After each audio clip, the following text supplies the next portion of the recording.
Show. Before I get on out of here, I had to talk about a story that's very, very important.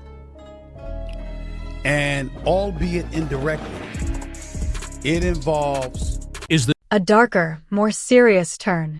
He isn't just analyzing basketball stats anymore. He is analyzing the psychology of the executives running the show. SAS recently went on a tear where he confirmed that the vibe coming from the WNBA headquarters isn't one of celebration. It's one of resentment. He pointed out the absurdity of the situation. You have a commissioner who is supposedly a business expert, yet she is acting emotionally compromised because one player is getting too much shine. Smith's argument is that the rage is actually a cover-up for incompetence. He highlighted that every time Clark lands a massive deal or stars in a new viral commercial, it highlights what the WNBA failed to do for 27 years. It's a direct reflection of their failure to grow the game. If you are Kathy Engelbert and you see Gatorade doing a better job of marketing your sport than you are, it stings. It hurts the ego. SAS didn't hold back, suggesting that the leadership is taking this personally. They feel exposed. He also touched on the fact that this anger from the top emboldens the toxicity we see elsewhere in the league. If the commissioner is rolling her eyes at Clark's commercial success, why wouldn't the opposing players feel comfortable taking cheap shots? SAS connected the dots between the boardroom attitude and the locker room attitude. It's a trickle-down effect of jealousy. He basically accused the league of wanting Clark to fail, or at least wanting her to be humbled so they can regain control of the ship. But, as Smith noted, that ship has sailed. The commercial proved that the world is watching Caitlyn, not Kathy. We have to contextualize this rage within the history of the WNBA to really get the full picture. For years, the league has been run by a specific group of people with a specific mindset. They view the league as a cause, a movement, a collective struggle for recognition. Then comes Caitlyn Clark, who represents pure capitalism and individual stardom. She doesn't fit the mold that the old guard built. She disrupts the hierarchy. The commercial in question highlights this disruption perfectly. It shows Clark as a singular force, separated from the pack. The WNBA leadership has spent decades trying to convince the world that the product is the league itself. They sell the shield. Clark's brand partners sell her. This fundamental disagreement is what is causing the friction. The old guard feels disrespected. They feel like all the work they did to build the foundation is being ignored because a girl from Iowa can hit logo threes. Stephen A. Smith pointed out that this is the same energy we saw with the Olympic snub. Leaving Clark off the Team USA roster was a move made by the old guard to protect the hierarchy. They wanted to show that you have to wait your turn. But the commercial deals don't care about waiting your turn. Brands pay for relevance right now.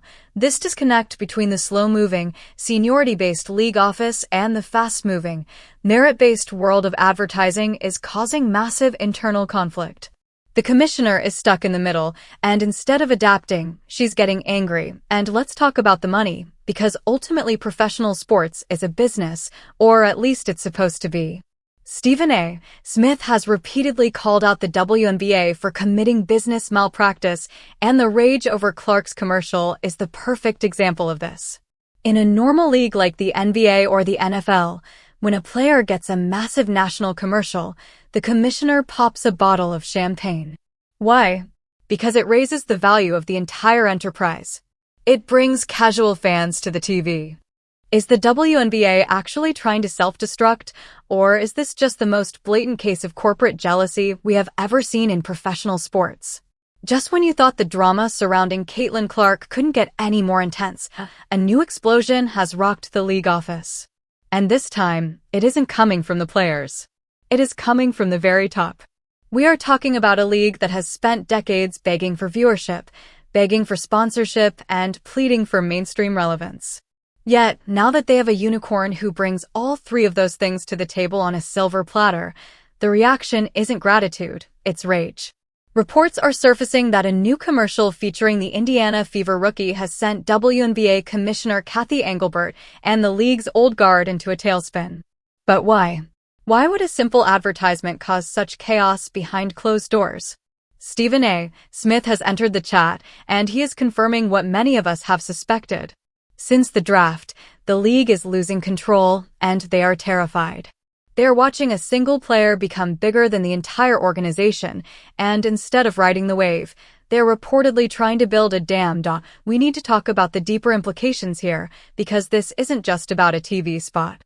This is about a power struggle between a rising supernova and a stagnant establishment that doesn't know how to handle her. It's about the millions of dollars the league is fumbling, the petty resentment that starts in the boardroom and spills onto the court, and the shocking reality that the commissioner might actually be rooting against her own biggest asset. Stephen A. Smith didn't just hint at it. He essentially exposed the entire rot at the core of the WNBA's leadership. Buckle up, because we are diving deep into the commercial that broke the camel's back and the rage that is threatening to tear the league apart. To understand why the commissioner is reportedly seething, you first have to look at the visual evidence and the context of this new media drop. When Caitlin Clark appears in a commercial, whether it's for Wilson, Gatorade, or State Farm, she isn't presented as just a WNBA player or a cog in the machine. She is presented as a cultural icon, a singular force of nature. In this latest spot, the production value is through the roof. It frames her not as a piece of a puzzle, but as the entire picture. She looks powerful, independent, and, most importantly, bigger than the league she plays in.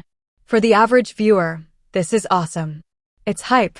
It's exciting, and it makes you want to watch basketball, but for the WNBA executives, specifically Kathy Engelbert, this is a nightmare scenario. Why is it a nightmare? Because the league didn't create that image. They didn't authorize it, and they can't control it. When the commissioner sees Clark in these high-gloss ads, she sees a player who doesn't need the WNBA to survive. Clark has her own economy. She has her own gravity. The rage that Stephen A. Smith is alluding to stems from a complete loss of leverage. Usually, a league controls its players because the players need the league for a paycheck and for exposure. Clark has bypassed that dynamic entirely. Insiders suggest that the timing of this commercial is what really set the front office off. The league has been trying desperately to push a collective narrative all season long, constantly reminding us that it's not just about one player. They want you to focus on the history, the other 143 players, and the system. Then, boom, this commercial drops and completely obliterates that narrative in 30 seconds flat. It reminds everyone that there is one person driving the bus, and it isn't the commissioner. It's the rookie with the ponytail. The contrast between the league's boring, low-budget marketing and Clark's premier brand deals is embarrassing for the leadership, and that embarrassment is quickly turning into anger. Stephen A. Smith has been the loudest voice in the room when it comes to defending Clark. But his recent comments have taken a